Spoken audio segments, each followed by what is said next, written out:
Hello, everyone. Thank you so much for joining us. I am Erin Comninaki, and I have Daniel Shawn and Jessie Stanley here. I'm going to let them Hello. introduce themselves and introduce us to We Will Write. So, if you guys can give a brief bio, an introduction of who you are. Yeah. Hi, I'm Daniel, the founder of WeWillWrite, an educator and entrepreneur. My name is Jessie Stanley, and I am a teacher. I've been teaching middle school, 6th, 7th, and 8th grade English in Centerville, Ohio for 22 years. So it's a suburb of Dayton, Ohio. And I've recently been introduced to WeWillWrite, and I've been using it for the past month or so, couple months. Cool. Thanks. And sorry about all the moving around. My computer does not hold a charge, and I ran out to grab my charger real quick. But that's how we work in education. We are on the fly. So if you are joining us live or you are joining this broadcast after the fact, we would love you to add comments, tell us where you are joining us from, a little bit about your background, and if you have used We Will Write. So let's see. Jessie, I'm going to kick you off stage for a moment. And I'm going to talk to Daniel, and then we'll bring you back on to talk about how you're using this in the classroom. So Daniel, we were introduced several months ago, and just virtually, I guess. And I was using We Will Write, and I was like super excited about using it because my kids were super excited about using it. So can you just like briefly describe what gave you this idea to found We Will Write, and like what hole were you trying to fill in education? Well, it's kind of We Will Write is all about making writing playful and social and safe. Because when every student in a classroom wants to write, then teaching becomes much more enjoyable. So it was kind of the social thing that was most important for me. For me, writing is a social thing. It's not just assignments. It's socially motivated. It drives by recognition in the classroom, feedback, interaction. So if you write in a group, it fuels the intrinsic motivation to grow as writers.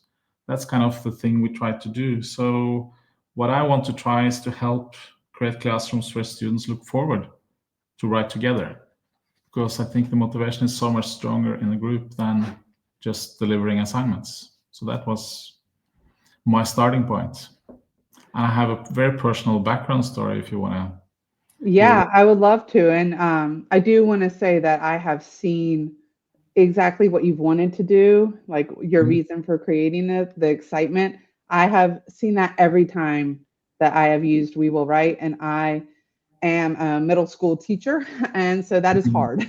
So I really appreciate what you've created because your reasoning has, I see it. I see it every time we use it. So yeah, I would love to hear a personal story though.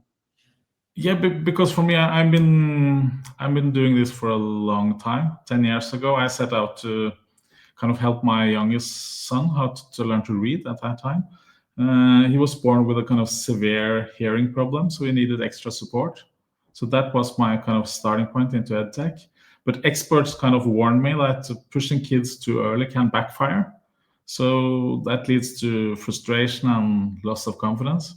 So instead of pressure, we turned reading into a game, in one that was fun, engaging, and relatable, and built around his ideas. So, and that game became Poyo, and a method that helped hundreds of thousands of people in Scandinavia before Kahoot acquired it in 2019. So after Poyo's success, I realized that I can use the same approach into writing.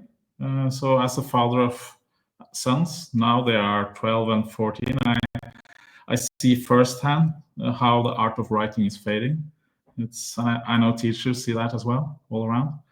So that was kind of my background motivation for going into trying to see how can I help children who struggles for all sorts of reasons, and all that inside. I try to push that into the product. So for me, it's also more than just a tool. It's also kind of what we share here today, like a movement, but how can we bring more enjoyment into the classroom when we educate writing? So yeah, and these products doesn't just appear. It's kind of, I've been prototyping this for a long time in classrooms, teaching with prototypes and changing and finding all these things that makes the complex dynamics of a classroom actually work. It's really difficult actually. Yeah, I mean, you don't, as a teacher, you're just like, oh, here's a great product to use, and you just like kind of take it for granted without always knowing how it started or all the iterations, you know.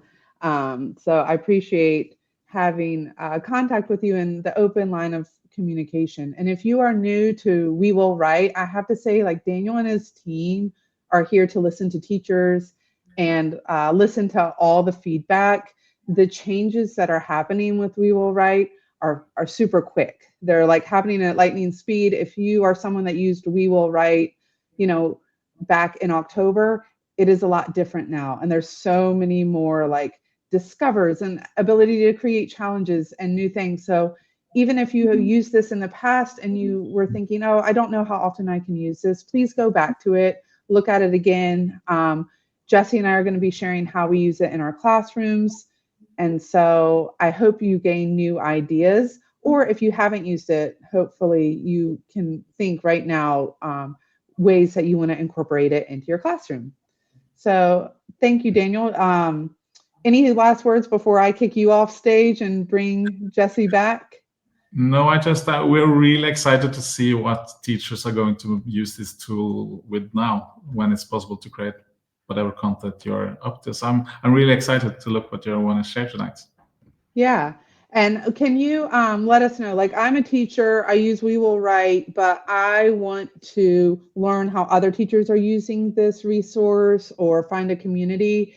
Where should I go? Do you have like a Facebook group or something that I can find other educators using this tool? Yes, you can join our Facebook page. You can follow us on lots of social channels, and we will work with and have more webinars and share more knowledge this spring. And we will during the spring also let teachers be able to share their content with their colleagues. So there will be more information. So I think following our Facebook page is probably the best suggestion. Awesome. Well, thank you. Well, we will see you in a bit, and I'm going to bring Jessie on now. Hey, Jessie. I'm going to unmute your mic. Hello. Hey, I am going to start us off with just kind of, if we have people joining us that have yet to use WeWillWrite, I'm going to share my screen and kind of walk through like how to get started with it. Feel free as a teacher that also uses it. I think you said you were 22 years middle school. Is that right? Yes. Yep. Yes. Stuck in the middle. Yep. Same. There are not many of us, 22 years of middle school. So I'm going to share my screen. And what I would love is I'm going to get right into WeWillWrite. I'm going to move this screen here and get right into the website. And please, if you have anything to add, you know, just jump right in. And if anyone viewing has a question, leave it in the comments. We will either answer it live or we will come back to this. This will be saved, obviously, on the YouTube channel if that's where you're watching it now. And we will come back and answer any comments or questions that you leave. All right, so if you are new to WeWillWrite, you will sign in just with your email and a password. And this is the landing page that it takes you to. And so I'm going to talk through this pretty quickly so we can get into like the real exciting part of WeWillWrite, which is the new feature, creating challenges. But I just want to show those of you that may be less familiar with it, just some basics. So you can create classes. So right now I'm just in a demo class, but I have some other, my other period. And you can decide whether you want to break up your classes if you're a secondary teacher for every period, or if it's just easier to organize with one class. And you can change some details about your profile. Now on the left-hand toolbar, you'll see the Discover tab. And the Discover tab is everything that WeWillWrite has created that we can just use. So it's ready-made resources, but there are ways to like personalize it. So you can see here, it's so many things, and they are continuing to add. I remember months ago, I would look at this and it was like 4 rows. And when I came back on after our December break, our holiday break, I came back on, I was like, whoa, where did all of this come from? They have really been adding. So let me just pick one, Trouble Ahead. And you do have the ability to personalize even what they provide you. Now, this is also new. If you haven't, new-ish, if you haven't logged into WeWillWrite recently, it used to be that you couldn't edit the times, but now you have the ability to kind of edit the median time. Now, why can't you add 15 minutes? Well, there's been a lot of research that goes into creating these times so that they continue to be engaging and meaningful. We don't want to give students 15 minutes of writing off of one prompt. I mean, we would just use a Google Doc for that or some other application. This is really to get students to like get their ideas moving. So it does give our session time, and that's based off of how many challenges you see in this set. So if you're like 41 minutes of this, no, that's not what I want to do. You can uncheck, and as you uncheck, you see the time changes. It decreases. Now you And I can think also that's factoring in some in-between transitions. It gives you a great opportunity. So if you add the minutes for each writing activity, it doesn't equal the time that's put up there. WeWillWrite has done a great job for a teacher it gives you the transition time to talk through and to tell the students what it is that they're needing to do so that it does actually fit into that window. yeah. Otherwise, if they just took the literal time for each task at writing, you would not be able to get it all done. So it is giving you a good estimate to really teach what the thing is that you're doing with your kids. So keep that in mind, that it's bigger than just adding the numbers together, because there's the transition discussion time that's worked into it that works perfectly. Excellent point. And you can see here how much time they'll be writing. So 2 minutes, 2.5 minutes. And that's because I set the median time. So Jesse's exactly right. Like this session time is the session where there's feedback, where you're looking at each other's writing. So You're it's reading a not, part aloud. Yeah. yeah. So it's not 33 minutes of writing. So yes, if you have a 40-minute class period, I know like in secondary, then maybe 33 minutes is appropriate. I can have a bell ring or something at the end, or maybe my intent is not that this is going to be the bulk of my lesson. So great point. Thank you for adding that. When you click on the details, you can also see the tips that are added to each of the prompts. And again, you can click off and increase and decrease. If you're not sure how this will look, you can choose the classroom simulator. And this allows you, I love this feature Yes. because especially as a new user, I was like, how will this look on my students' end? And you never want to like make your students your experiment. I mean, when you are using new technology, you are kind of playing it by ear, but I want to have an idea about what my classroom is going to look like during this. And so a lot of software doesn't give you this. A lot of software, you're like, I guess we're just going to get a link and you guys are going to click on it. So this allows you to have a link, the pin, and you actually, right now, I'm clicking in the numbers that are here. And then I would enter my name. And I always tell students, you don't need your full name. It does make you put at least 2 letters.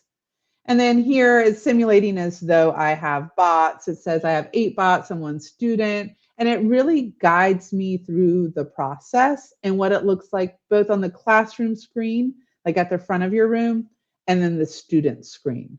So I really like this. Students do love to watch that classroom screen. Yes. I would say that you want to keep that up because they get to see a whole bunch of great feedback of how the other teams are typing, of how much time is left. It really gives them great input and keeps them engaged. So I would strongly encourage you having that classroom screen displayed.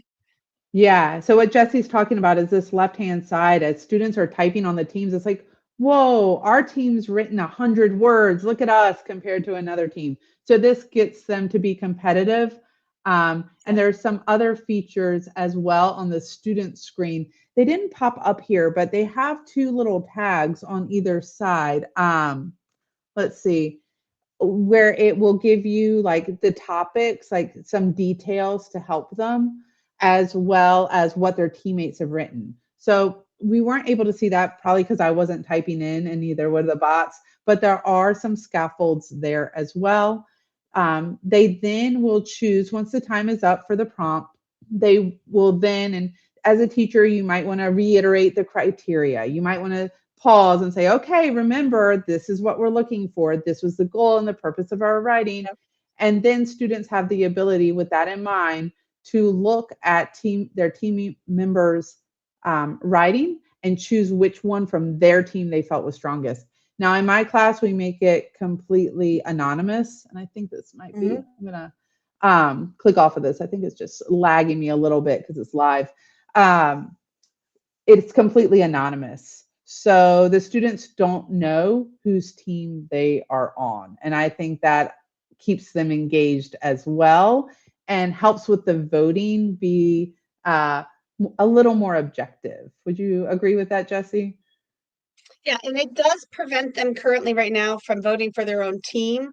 But sometimes that's also limiting because then they're feeling like, but that's the best answer. I still do want to vote for that. I feel like they're not able to pinpoint one answer to a student. And if anything, if there is someone who gets pinned to an answer, it's because of the pride they like can't keep. If everyone's like talking about how great this one response is, they're like, that's me, you know, so they can't keep it to themselves because they're so excited. Yeah, yeah. And I closed it out. It was slowing down my internet a little bit to have all that classroom simulator live, but it goes through the whole process where you pick your teams, like who from your team's going to the top, and then you challenge the other teams, and it then appears on the teacher screen. So then you can really pause again, go through it. The teacher can read aloud the final responses, go back through the criteria, and really have some think alouds. Or you can have think, pair, shares with students looking at each one. There are a lot of instructional strategies that you can bring in at this point, and reflection on writing is real big. And I even allow my students, we write on our desk quite a bit. And if I know that I'm going to take that writing and then let them expand on it, I'll be like, take an idea. What do you see that you like from this student? Like, make a note of it, either on your paper or just on your desk so you can come back to it. Do you have anything else there, Jessie, that you've done or that you would suggest? I think that the fact that regardless of whatever setting and things you have on the site itself, the whole time it is all anonymous. And so it has these protective elements to where the students feel enabled and they're not self-conscious. They're scoring each other and they're actually just looking at the writing rather than looking at the peer who created it, which is very cool to think of it as evening the playing field a little bit. I do really like also that it has them, it gives them the ability within the text box to kind of spell check. There's a red little squiggly line that comes up and they can check that spelling. Hopefully they're close enough where we'll give them something. So really realizing and really using this opportunity to focus on, now this is a draft. This is a first draft. Spelling mistakes are great. You're getting your ideas down. We're working through. And obviously, if you were to take this writing further, you would focus in on your writing. And today, in fact, in my 6th grade class, where I have a huge range of ability, like multiple grade levels below and a few grade levels above in my 6th grade class, they were not inhibited or nervous to type their answers because they knew that it was the draft, it was anonymous, everyone did write something, and they valued everything. So I think that it's such a nice platform to give the voice and confidence that if their name was tagged to it. But on your end as a teacher, the other good thing is you can always see who said what. Yeah, 100%. yeah. It tells you everything and you get a full report. You get word for word, letter for letter typing of what they did. Yeah, and as a Um, secondary teacher, everyone wants to know, well, what if they write in something inappropriate? And it will kick them out if they use Yep, inappropriate language or if they try and use another student's name. So we've had yep, some creative writing instances where students weren't even trying to be malicious, but I think we did yep, like give the life of a lifeless object, and it was like a yep. toothbrush, and they tried to name the toothbrush The after name of one the of the student. kids, and Yep. it didn't allow them to do that. So there are some safeguards there in place. That's always like a question secondary teachers especially ask, and that's built in. And as a teacher, I don't even always realize that until the end when I go back to my student text and I'm like, oh, and it'll show you which students tried to do that. So if you need to follow up, you'll know who you need to follow up with. If we Or go back, I'm sorry. if you want them to develop the writing more, that you Mhm. could get access to everything that they wrote because it is saved on your end, and you could get that back to them if they're like, I started a really good piece. It was such a fun prompt. What did I say? And you could start them off with what they did and have Yeah, them go from there because it saves on yeah. you. And we'll get I want to follow up on that when we get into the creating challenges and more towards the Okay. end. But a feature I didn't know, Jesse, until maybe a month ago, is that you can click at the very end, as long as you don't close out and those students don't close their Chromebooks, at the very end, they can copy to clipboard. And then it automatically Oh, copies all their writing and you can paste it right to a Google Doc or any other application. I So didn't know we'll that. get yeah, I didn't. I learned that from another teacher actually that was using Okay. WeWillWrite. Yeah, it's awesome. So don't let the kids like close their screen and you don't end the session. And then students on their screen, it'll pop up copy to clipboard. They can That's automatically what I copy mean. that to a Google Doc. Or we're at the end of this, I want to talk about other ideas for app smashing and other platforms that they can copy it to and then expand their writing. So here you can also save the set. So let's say I've edited. I know I want to look at this, but I'm short on time. I'm not quite sure. This is like, oh, I do this way too much. I save things and then I have a whole folder of just saved items. But you do have the ability so that as they continue to add more on this Discover page, you're not having to scroll so much. Also, you can find if you're looking for a specific genre, a specific grade level, this is great, or duration. Know that you can also edit that on your own though. My sets, excuse me, is where any sets that you have done, any folders that you've created, this is where we're going to get into creating challenges, and I'm going to let Jessie take that away, is all found here. And then the student text is where excuse me, you can see all the student text. So this is my demo class here. And if I were to click down, it would give student names and their writing. So Jessie, I'm going to cough and I'm going to let you take it away with creating Enjoy your cough challenges. Yeah. as we're both battling leftover fun stuff for sure. Um, so hello once again, Jessie Stanley. I'm in Dayton, Ohio area, and I teach 6th, 7th, and 8th grade. I actually teach all 3 grades and have my kids looped for 3 years. So I really get to know these kids over the 3 years, and it's always impressive to see how much they grow in confidence. And I'm excited to see how WeWillWrite will enable them to gain some confidence very quickly. Actually, we've moved big spots for sure. So um, I'm on my landing page, like Erin was talking about. As you come on to the Discover of WeWillWrite, I have some different classes over here listed. Um, I would encourage you to make sure that when your students first sign in, when they join a session, that they put their first and last name accurately, because like Joe, Bob, Joe, sometimes gets a little tricky. And then if there is something where somebody is putting someone's name in it in the text, it's not going to catch it like that if it's not their actual name. So using their true names is great. Um, The way that I first started with WeWillWrite was using all of the different sets that they have created. And like Erin was saying, there's so many more now. And now any of these are an option, and you can shorten them to make it what you want and add. So that's fabulous. It gives you a start for any independent creative set that you might want. Don't feel like you have to start this from the ground up or come up with your own idea. For my sets recently, I found some that were already available, and I narrowed them down based upon the time that I had or what exactly we were talking about. Some recently that I did with my class that were huge popular hits. I created a set where we created a persuasive sales pitch to convince somebody to buy a pencil, just a regular old pencil. And why should I buy it? What's so great about it? This one had an eraser. They were talking about how it was already sharpened. They were talking about how yellow is the best color. They were coming up with all sorts of ideas and trying to persuade their audience.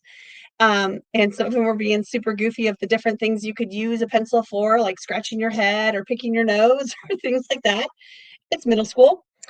And then the next one was create a persuasive sales pitch to convince someone to buy a dirty shirt. And I had a picture of a dirty shirt. And I said, where is this shirt from? Whose shirt is it? Why would somebody want to spend money on this? Why is this important? And they had a blast with this. They were laughing out loud as they were typing. And when you talk about doing writing in your classroom, that's not what you think of. When I say, okay, we're going to do a writing activity later today, and they're like, ugh. And I was like, okay, thank you for the eye rolls. Put them back in your head. Like, I don't need the sass. I promise it's going to be fun. And they're like, well, what if it's not? And I was like, I promise it's going to be fun. And then lo and behold, at the end of the period, when we finished, convinced me to buy this dirty shirt. They were begging me to do something else tomorrow.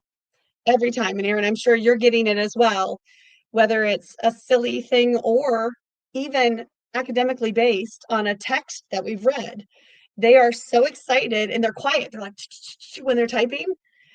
And I'm looking around like, that's right. That's right. I did this. This is me. This is my class. Like, my kids like to write. So it's super it's enjoyable on everyone's end for sure. So those were just some fun ones that we did the other day. Another set that I did, and you just go to create set and you'll add your challenge and create challenge, and you'll find a picture. Upsplash is a great site that actually WeWillWrite suggested to me to find some free stock photos, and you can just search free stock photos and you can upload those images, and it will let you, as you find an image, it will let you go through and it makes the image look like one of their set prompts. So it's pretty cool because you look official already. It looks like these prompts that are already existing. So they're not going to be like, did you create this one? They already think it's official. I created one that was based upon a text we had read, which was a play called Sorry, Wrong Number in 7th grade. And these prompts in particular, I wanted my students to go back into the text and I wanted them to provide the best quote, the best detail from the text that proved this. And so, for instance, in Sorry, Wrong Number, there is a woman overhears the plan of a murder. And you end up finding out that she's the one who's going to be murdered. And in fact, it's her husband who has set this all up. And so the first question that I had was, what details from the text do you feel best foreshadowed that Mrs. Stevenson was in fact the target? And so they went through in 2.5 minutes and typed up what they felt told us. It's you, lady. It's you. How did you not see this? It's you. And then they got to rate each other of who did a better job supporting. And as a teacher, where you're being scored on, you're having your kids being scored on their evidence, this was perfect. They were telling me exactly what in the text told them that detail. And then the next prompt was, and they didn't even complain. They didn't complain like, oh, you're making us do a writing response. It wasn't like that at all. It was like a game still, but we were writing about story that I would have had them do on a document anyway. Yeah. Can I interrupt you, Jessie, real quick? Please. This gets me thinking, if we're trying to do a longer writing, but we're just trying to get them started doing like claim, evidence, Yeah. reasoning, and you can break up that longer piece of writing into parts. Um, and so this is a great way. That got me thinking just now, whether we're doing science writing, like off of content, claim, evidence, reasoning after a lab, or to support what the main idea or the theme of a passage Yeah. is. So I love how you broke this down with, the students' own words, and now we see evidence. And I could see this even, you were saying how you have so many abilities. I do too. I have, here they label classes like advanced, regular, co-taught, like X level, A level, co-taught. And so this is where we would have the same goal in terms of the prompts, but maybe the number of our set looks a little bit different. Like we have more challenges because I've really scaffolded and broke it down. And maybe that's also because some of my students are slower typers. And so within 3 minutes, what they can produce might look a little different in some classes than others. So I love this ability now to really personalize it for your classes. Well, and Erin, even using the class, having the class use each other as the scaffolding, as the modeling, if we all vote who has the best, then let's all use it. Like, right? What if we all put in what is the best quote, or write a summary about the text, and we're all going to write it in and we're going to vote on who has the best summary. And then we can all start our introduction with that summary and it's done. Right? Yeah, So and we've gone through the motion, we've seen, and now we've selected and we've analyzed who had the better piece of writing. yeah, and I love that, like if you're saying who has the best text evidence, because I would say, I think what I would have for like my first period is I would have, because I teach all seventh grade, and I'm not like you where I'm teaching all of them. So we're probably reading the same text. And I would say, okay, first period voted this the best piece Oh, of yeah. text evidence. Oh, And that way, if my classes, I have classes of students that may struggle more than other classes, that it's not like a blank page. It's not empty. They have something to pull from. So whether it's each other in the same class, or we can share, like in period 1, this is what they said. In period 2, this is what they said. And it just so happens my co-taught classes later in the day, they can see that feedback from our clipboard that I've like compiled stuff from the other classes. So even if they aren't able, let's say we say, locate the best evidence and type it in. And then I could have a challenge after that that's like, here are 3 pieces of evidence. Which one do you feel is best? Also. yeah. Yeah. Well, and then I think that also that part of the student experience where you were talking about that they can preview what other people on their team are writing is something when a student feels a little stumped or is wanting affirmation that they're on the right track. That is something that they can they get to sneak peek a little bit at somebody else's answer. And I would say at first I was nervous. I was like, oh man, that means that the kids don't have to do the reading. That means that they could copy someone's answer. But the way that they're using it is more just that affirmation of like, I'm on the right track. Or, ooh, someone wrote way more than I did. I've got to get typing. And it's not like they're staring at it and retyping what someone else has done. They're using it just as that little bit of scaffolding on their own to keep them on track. So I've enjoyed that too, of where a kid might feel lost of where to start. That's kind of broken that barrier and made it feel like it's more achievable for them. Yeah. For sure.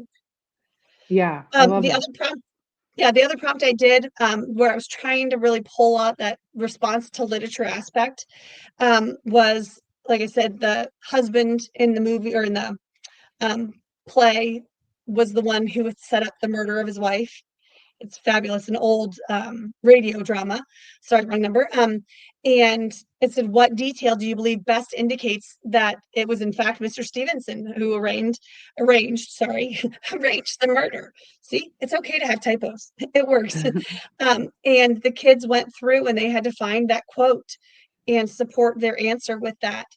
And some of them were much better than others. And so some definitely were a clearer cut argument. So they might have thought they had a good quote before, but then to see what somebody else had pulled really made a big difference for their writing.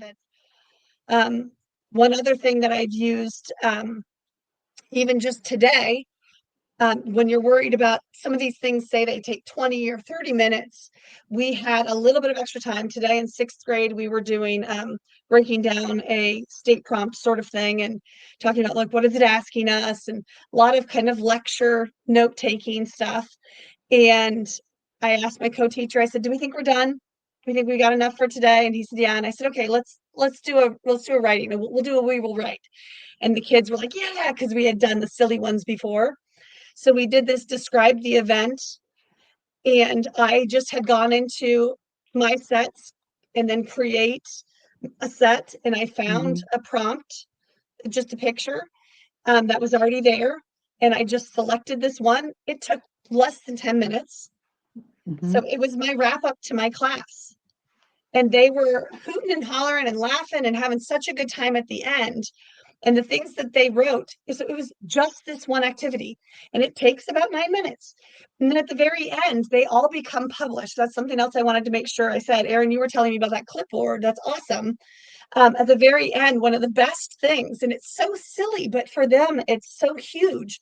It does this like almost the cast, scroll. the what? Yeah, the scroll, like you scroll. would get at the end of a movie where all of their writing. It shows everyone's writing, and it says like a huge accomplishment how many words they wrote. Like for my 6th grade group, ability 6th grade, some of them were like at 2nd grade level, and they wrote 1,000 words in 3 minutes is what they typed. 3 minutes they typed, and it says 1,000 minutes or 1,000 words, and then it shows everybody's writing. Everyone's writing scrolls up like on a Post-it, and all of them feel like I've selected their writing. That's my favorite part. They're like, that was mine. It's like, I did nothing for this, guys. And Yeah. I'm excited to see it because it's published. That's official. So that's one of my favorite parts at the end, and you just let it roll. And they're so excited to point out which one's theirs, even if they'd be embarrassed because there were so many errors or it was so short. Every single one of those kids points out theirs, and I love it. Yeah. So that's Yeah. one of my favorite things as well. I want to share a couple more things, but Jessie, you mentioned how you use this like at the end of class. If there's a teacher that's like looking to use this for the first time, what part of the lesson do you think is good to start with this? Or is there no like right or wrong? Like, where did you start using this within your lessons? I think so. I started it obviously when it was before you could create sets, and I found a fun prompt. Most of the prompts at the time, and they kind of still are more fiction based. You're writing fiction, and so I tried to find one like this alien one, or that was asking. It was like the YOLO, like your grandma bought you this hat. How do you convince her? Where's this one? Convince your grandma that this hat, YOLO swag, is exactly what you wanted. And so just kind of putting that out there. And I used it actually kind of as we're done. Let's wrap up with something fun so that I could, if it failed, it was like, okay, see you tomorrow, guys. Bye. It wasn't like opening my class with some epic fail. And it didn't fail, but it was just something to where you can especially select one prompt to get your kids to kind of try it out and to trust the process. I would say it's a great end of the day, a fabulous Friday activity because they think it's the most fun thing that they've ever done. It doesn't matter how many silly things you've had them write before. None of them gripe, none of them complain. So I would say a Friday end of the period activity would be my go-to. I've got you guys, and you'll hook them. Yeah, and I saw someone on the I think it was a Facebook group. I mean, when I pitched this webinar being tonight, I was like, it's We Will Write Wednesday. Like it just is kind of a thing. And I saw some other teacher on Facebook that was like, we have We Will Write Wednesdays. So they've kind of integrated it that way. One way I've like brought it into my classroom too is that we read something, we talk about what we've read, then we write about it collectively, and then we take this and do independent writing. Now, some classes that is a nice 55-minute period. Some classes that's over 2 days. If we're expanding the writing, maybe day one, we're reading and we're talking about what we read. And so they've had the opportunity to read, whether that's, they've had audio support, paired reading, small group, whatever it is, whatever that looks like in your room. And then we've talked about it. So they already are coming in with some background knowledge. And then we're writing, no pressure, anonymously, kind of in this way where they're getting peer feedback. We're going through it one by one, and then they're expanding on it. And I found that has been really great too, because this is fun, but then they say, hey, this is helping me with my other work too. I think also that they get to see how somebody else answered it. And they get to analyze their own writing against that. Mm-hmm. And they get to now, so it used to just be pick the better one. And now there's the scale you get to rate. And I think that thought process of why is something better, and when names are not tied to it, when it is anonymous, and when they're actually looking at what was asked and how did the student do and why is this one better. So I feel like the metacognition of it all is such a strong growth aspect to where they can really see where they might have missed something before, like, oh, I didn't do that. Yeah. I didn't explain, or I didn't have any periods in my answer. I didn't do Yeah. any punctuation. You're like, yeah. So, Yeah, and this ability to create challenges and personalize your sets now, this new feature really, you can really hone in on what you're looking for with your class and make it different for every class. WeWillWrite is fabulous. I mean, they take so many great suggestions. Anytime you write to them or contact them, it's really remarkable how quickly they respond back, or how quickly you notice the change that you were saying. It would be really great if whatever. And I've suggested so many things and seen these things in action. Other teachers must be suggesting the same things as well. But the idea that WeWillWrite's trying to hit every point that we want, but we all are in different places in the world. We all have different standards. We all teach kind of different classes. Mm-hmm. And we're all reading different things. So if we're trying to pull in some of those responses to literature, or whether we're trying to pull on the kooky word that the kids keep saying that you just can't skibbity, you can't get them to stop whatever the new word is, like play on that. Yeah. Use that. And we are now enabled to make our experience unique for our kids, to what we're reading, the things we're seeing and saying. And so it's so cool and so easy. And it looks professional. It doesn't look like you've just Jimmy rigged this whole thing. It looks professional for sure. Yeah. Instantly. Yeah, and I do think that this is a great tool. There is so much AI out there, and we have teachers using that, but then teachers that are hesitant, and we're concerned about student data and all of that. And I think this is a great tool because teachers, I mean, it obviously probably uses AI to create some of these images, but it's not students use, like, it's kind of a breath of fresh air that it is authentic student writing. You know that the students created this themselves. You know that this is their words, for better or worse. So it's great for that, because that's sometimes just what we're looking for. And not to negate any of these other resources. I use other resources, but I love this for what it is and what it provides.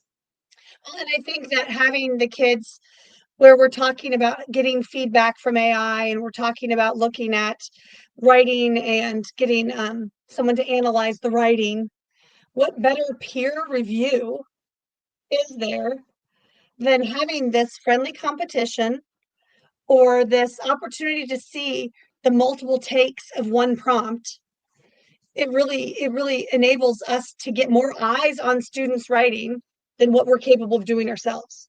Yeah. Looking Yeah. for help. This does it. This helps. This has our kids look and analyze at each other's writing. So it's fabulous. Now, can I bring in one more thing? And this might be new to you. This is like the part of this app smash and the copy to clipboard. Okay.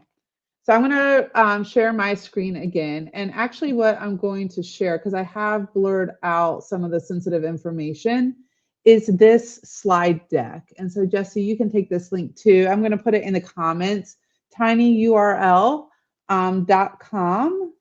let me find my mouse again, .com/www for WeWillWrite teacher deck. And I'll put that here in the comments. And this will take you to the slide deck. Everyone should have view access. You can make a copy of it, edit it for your needs. But it's kind of just a landing page that hope to update just as new features come out. So if you are new to WeWillWrite, you can use this. If you want to share WeWillWrite with a colleague and just have something to show them. And so it just kind of goes through getting started, what's on the landing page, all the things that we've talked about tonight with just some images and some videos, and then some ways to use it in the classroom. And as teachers share more ideas, we'll have more here. But I want to get down to the bottom, so strategies for success, but this app smash. So I've actually used both of these in my classroom, and the first one was WeWillWrite. So remember, at the end of a challenge, it copies to a clipboard. So this was actually like a descriptive, you may have seen when I shared my page, I think it was like a Christmas prompt is what I named it, although it wasn't Christmas, but it was a gingerbread house. And they had to write a descriptive piece, like describing a gingerbread house. And then some students put that into Canva as like a flyer to try and sell their gingerbread house. So they made like a real estate flyer. And in Canva, they actually created their own image. So then they put some of their words, because in Canva, you can generate an image using text. So some of the text that they created in WeWillWrite, they copied and pasted that descriptive writing into Canva, and it generated this gingerbread house. And then they made a flyer and they expanded their writing. Obviously, not all this writing was done in WeWillWrite, but that was kind of the starting point. And then they created an image using the writing from WeWillWrite. Same for this other image with this dog in front of the fireplace. They used WeWillWrite for descriptive writing. And then they saw, like, what image? Is this the image that you had in your mind? If not, how can we edit our writing to get an image that more mirrors each other? So that's one way that I have used the copy in a unique way, other than just like having kids go back to their writing and edit and revise. And then another way that actually WeWillWrite's going to highlight in February is app smashing with Book Creator. So this is actually, the students took that pencil. It was the challenge. This was before you could create challenges, and it was like giving life to the lifeless, and like act as though you're someone's toothbrush, or you're a pencil from the classroom, or someone's phone. And so those were the 3 challenges. And then I had students pick which their favorite was, and they copied that text into Book Creator, and then they created a children's story using Book Creator from what they had written in WeWillWrite.